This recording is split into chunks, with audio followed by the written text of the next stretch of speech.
shotguns are awesome. Reloading! Reloading!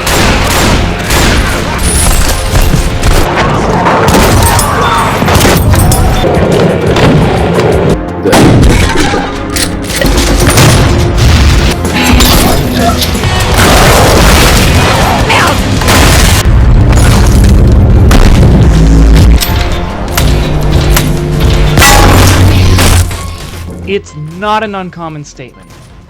If I had 1 cent for every time I've heard someone claim a shotgun to be their favorite weapon in a video game, I'd have enough money to buy a real shotgun. Not that I would, I'm more of a video game shotgun kind of guy, but the point stands that nothing can be more critical to the quality of a first-person shooter than how good it feels to just... No firearm screams badass like a shotgun. Up close, aggressive, and ruthlessly violent, a point-blank shotgun blast is just that. It's just a blast! It's an explosion of metal shreds peppered directly into the body and face of your opponent. It's not just a risky weapon for aggro playstyles, a shotgun is the ultimate tide-turner gun. In almost any video game, a perfect up-close meat shot is a lethal blow. If it isn't an instant kill, the blowback is usually enough to finish off an opponent. If not with another weapon, then with another shell to the face. It's a weapon that favors the underdog and punishes overconfidence. There are few weapons more desirable to a gamer in a desperate situation than a big, intimidating boomstick to shove back their aggressors in the most visceral way possible. So today, I want to admire some of my favorite shotguns in video gaming. Let's start with the water pipe shotgun from Rust. Like many survival games, Rust puts the player in a constant pursuit for food, shelter, and protection. However, Rust is much harsher than your typical survival game.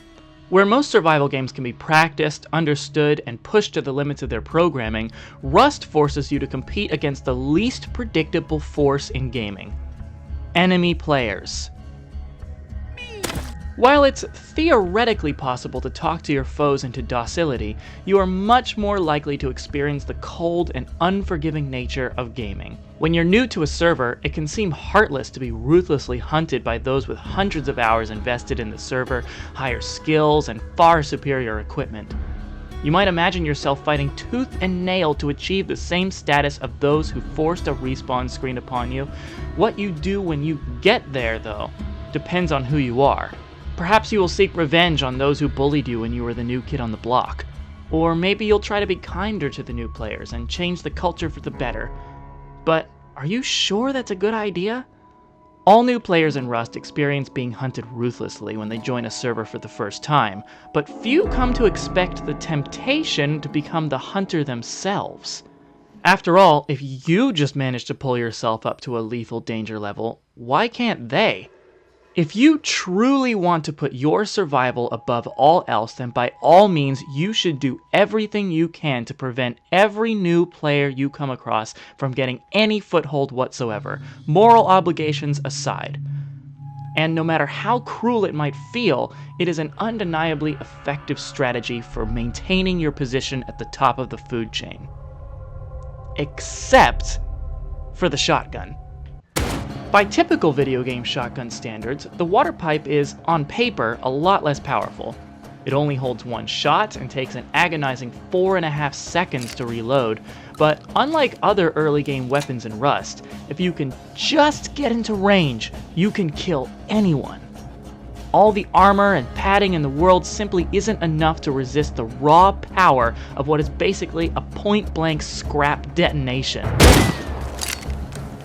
A common trait amongst the highly armored players who sit at the top of a server's food chain is carelessness. Being freed from the shackles of in-game poverty, it can be incredibly freeing to walk or even drive around the server, your very presence daring anyone to take a swing at you. You get out of your vehicle and enter the abandoned gas station to collect some resources that, realistically, you don't even need. You enter the door and then BAM! One water pipe shotgun to the head, all of the gear keeping you so safe as the property of the person who took advantage of your unwillingness to clear the building properly. The water pipe shotgun is the preserver of equality in Rust. Where compassion for the new kid fails, a crude blast of handmade lead succeeds. Made from nothing but scrap metal ammunition, a fistful of raw gunpowder, a lead pipe, and a wood stock, even this shoddy recreation of the classic weapon punishes cockiness and rewards the sneaky and the clever. It is the sheer level of difference between the top and bottom tier loot in Rust that lends the water pipe shotgun its effectiveness. Its status as an early game or low tier weapon directly leads to its underestimation. However, unlike many low-tier weapons in many games, the water pipe shotgun's weakness is not its damage, and that means that underestimating it is the downfall of many overconfident players. Fighting off aliens in a far-off galaxy is a very comfortable setting for a video game. However, I always appreciated how Halo's design matched its fictional history. An alien race far more developed than our own, many of the elite warriors have energy shields protecting their body and reflecting away projectiles. Most human weapons are sadly ineffective at blasting through it. It's only natural that the most effective way to pierce these shields is to pick up the aliens' plasma weaponry and use it against them.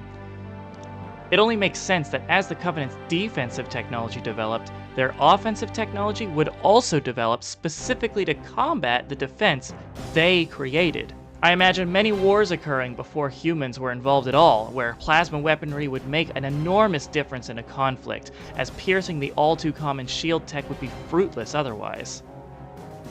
So it stands that for the first half of the game, the human weapons in Halo exist mainly for sidearm purposes, finishing off fodder enemies or picking off enemies at a distance, while the plasma weaponry does the brunt of the work against the all-too-common energy shields. In the highest difficulty modes, having a plasma weapon is basically required if you want to take down any of the elite enemies.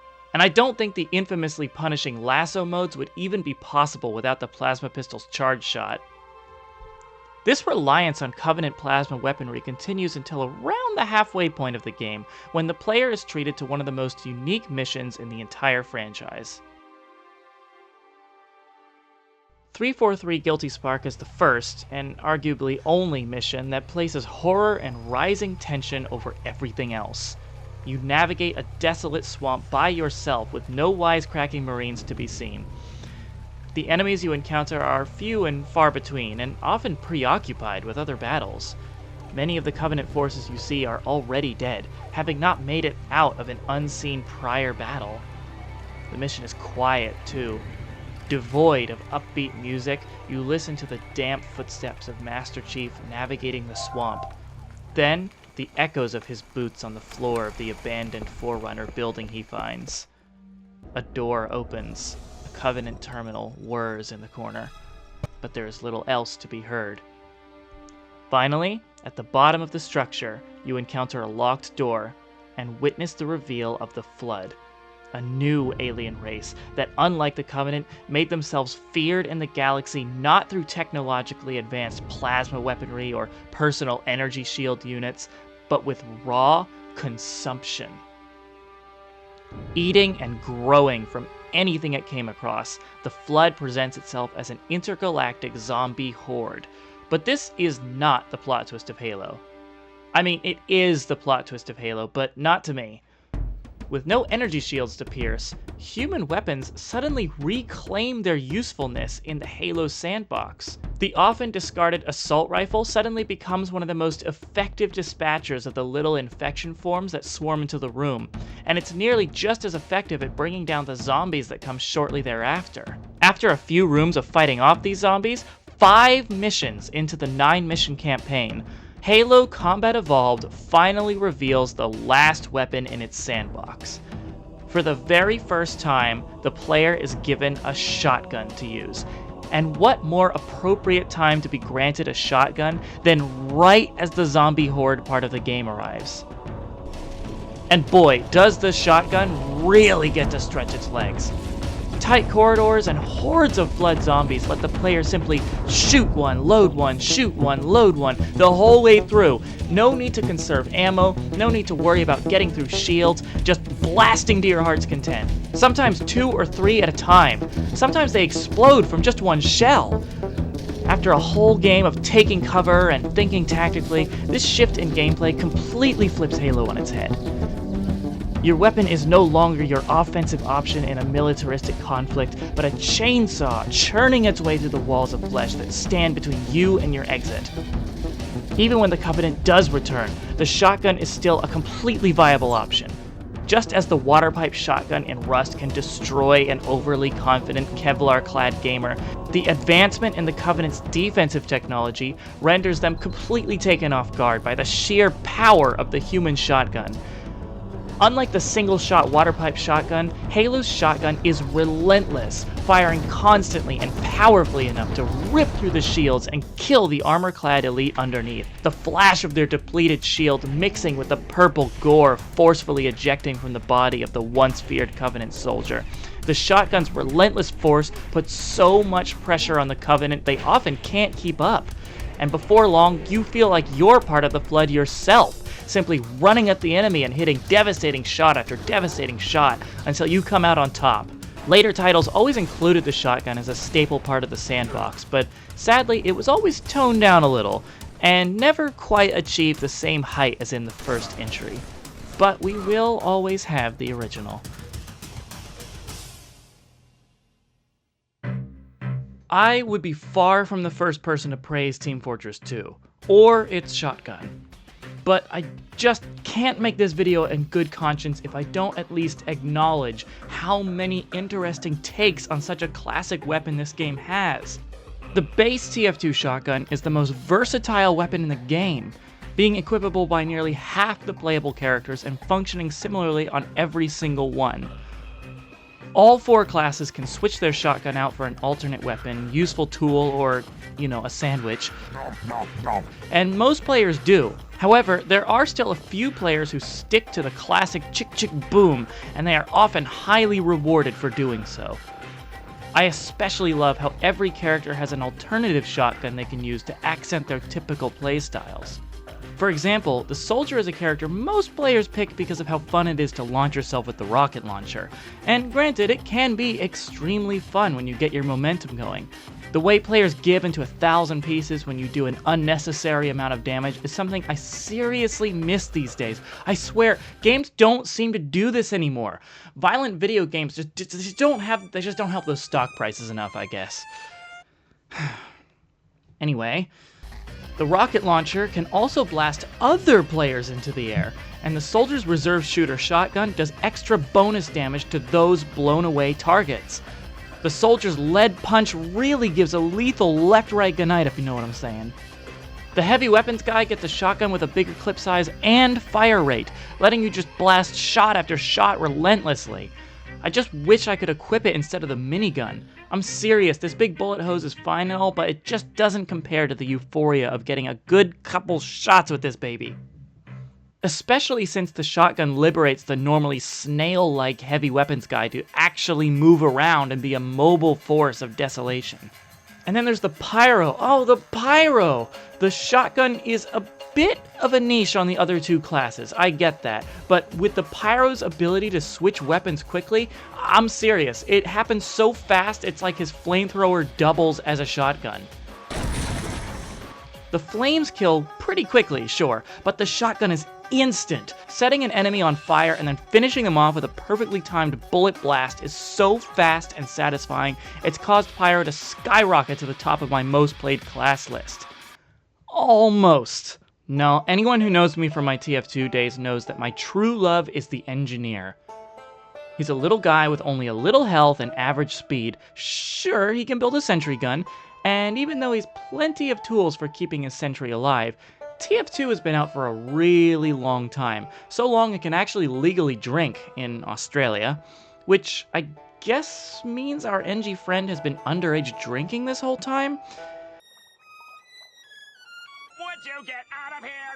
TF2 has been out for a while now, and the players are experts at dealing with sentry guns at this point. Sentries don't get better at TF2, but players do.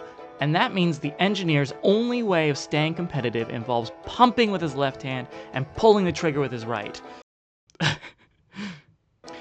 And once you get good at this sort of thing, it makes you wonder if the sentry gun is even needed at all. I mean, you thought Heavy was cool with his 8-shot magazine Master Blaster? 8? No. The Engineer's shotgun, as long as you don't miss, can shoot forever. Have you ever seen a movie where there's this badass flipping around shooting a shotgun over and over, and you're like, this is cool, but don't he gotta reload? And I'm sitting here like, nope, I can do this all day. There is no escape. It's not even the only shotgun the Engineer has at his disposal. This beauty is called the Frontier Justice, and when your sentry is destroyed, it supercharges the bullet blaster to do triple damage. I said the shotgun is a tide-turning weapon in the intro, but this gun actually takes it up another notch. See, look, just as my sentry goes down, the enemy thinks they punched a hole in our defense. They think I'm probably helpless and cowering without the presence of my aimbot, but oh no, no way.